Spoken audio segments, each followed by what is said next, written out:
आज नागपंचमी आहे आणि ध्रुवी आणि आई दोघी जण देवाला गेल्या होत्या.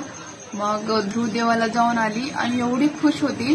मग आल्या आल्या अगोदर मला विचारली, आई मम्मा कुठे आहे, मम्मा कुठे आहे. आणि मग मी पुरणपोळ्या करत होते, आली माझ्याकडे आणि मला म्हणली, मम्मा मी देवाला गेलो होतो. म्हणजे तिने अशीच बोलते ना, मम्मा मी देवाला गेलो होतो.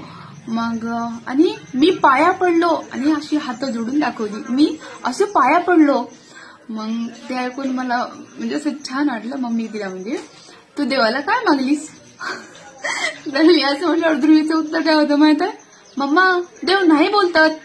तिला असं म्हणायचं होतं की देव नाही बोलत. तर म्हणून मम्मा देव नाही बोलतात. मग मला म्हणजे अजून हसू आलं. तिने अशी म्हणलं, मग मला म्हणली, मम्मा देव तुझ्यासारखं नव्हतं, देव असं होतं.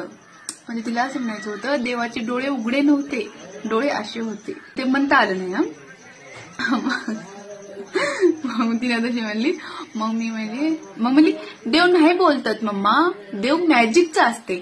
मग मॅजिकचं असते ते रील्स वगैरे बघते ना तिनं, तर ते रील्स मध्ये ते असं दाखवतात काही काही.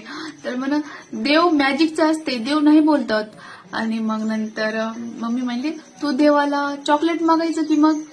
तर मग म्हणल्यावर म्हणून, मम्मा देव चॉकलेट नाही देतात, चॉकलेट तू देतीस ना मला, देव नाही देतात.